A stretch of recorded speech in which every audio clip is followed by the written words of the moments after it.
Merhaba kardeşlerim, hoş geldiniz. Ben Mahmut. Yepyeni videolar karşınızdayım arkadaşlar. Bugünkü videomuzda bana göre çok önemli bir konu hakkında konuşacağım. Bazı kişiler maalesef şimdiye kadar var Türkçe bir dil olmadığını iddia ediyorlar. Sebep şu: çünkü Türkçe'de bulunan bazı kelimeler Türkçe olabiliyor ya da Arapça olabiliyor. Buna göre bunu söylüyorlar. Kürtçe bir dil değil.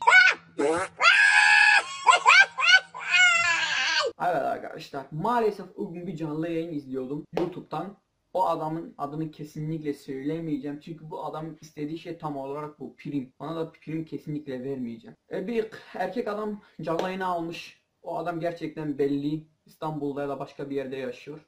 Kürtçesi pek sağlam değil. Güzel bir şekilde Kürtçe konuşamıyor gerçekten. Ona göre adamı almış sıkıştırıyor. Kelimeler soruyor, işte bazı aşağılar soruyor. Adam da cevabını pek bilmediği için ya da verdiği cevap biraz Türkçe ile karşı kelimeler kullandığı için hemen diyor ki sizin diliniz bir dil değildir. Dildir. Evet. Ama gerçek şu. Yani temiz Kürtçe konuştuğun zaman gerçekten ne sen anlarsın ne de o ne de o. Şimdi size bir kelime kullanayım. Hiçbiriniz bence anlaması imkansız. Bina ve Xude gözna zamanı Kurdi baxım kesicva fem nake. Mesela bu böyle bir şey. Ben Kürtçe konuşsam hiçbiriniz anlayamayacaktır. Evet, haklısınız. Şimdi Kürtçe'de bulunan bazı kelimeler Arapçadan veya başka dillerden alınmıştır. Bunun aynısı Türkçe'de de vardır arkadaşlar.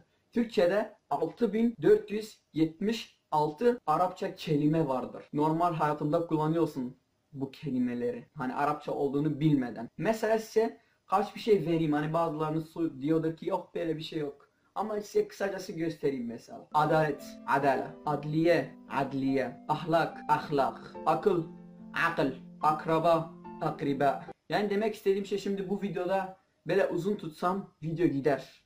Hani buna inanmayanınız varsa da isterseniz yani bir video yaparım. Bu söylediğim kelimelerin hepsini söylerim. 7 saat sürse bile. Şimdi Türkçe tek Arapçadan alınmamıştır. Ayrı dillerden binlerce kelimeler alınmıştır arkadaşlar. Yani söylemek istediğim şey kısacası şu. Normal bir şey. Her dilde böyle bir şey var. Her dilde. Hatta İngilizce. Arapçadan alınan kelimeler var. Arapların İngilizlerden alan kelimeleri var. Fransızlardan alınan kelimeleri var. Yani tam olarak normal gayet normal bir şey. Ama bazılarınız bunu söylüyor. Ben bir Türk olarak Kürtçeyi %100 anlayabiliyorum bir Kürt konuştuğu zaman.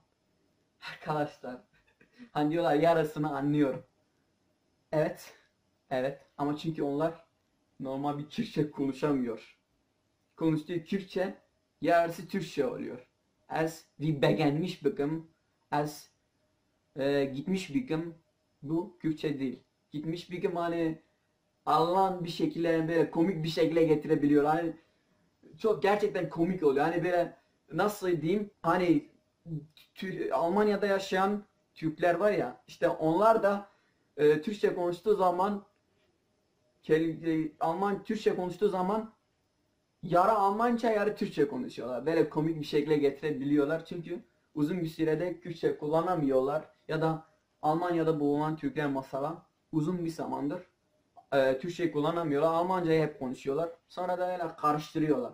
Ama mesela Cizre'ye gitsen ya da e, Mardin, böyle yerle Diyarbakır'a gitsen böyle temiz Kürtçeyi bulabilirsin.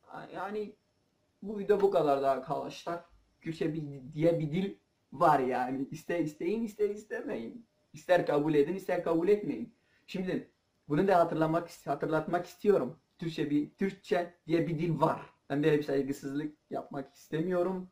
Hani böyle de yanlış da anlamayın. Hani diyorum ya, 6467 kelime Arapçadan alınmıştır. Böyle bir saygısızlık yapmak istemiyorum. Hani yanlış anlamayın, böyle saygısızlık olsun diye bunu anlatmıyorum. Ama böyle bir şey var. Her dilde böyle var. Hatta Arapçadan Arapların İngilizlerden aldığı bazı kelimeler de var.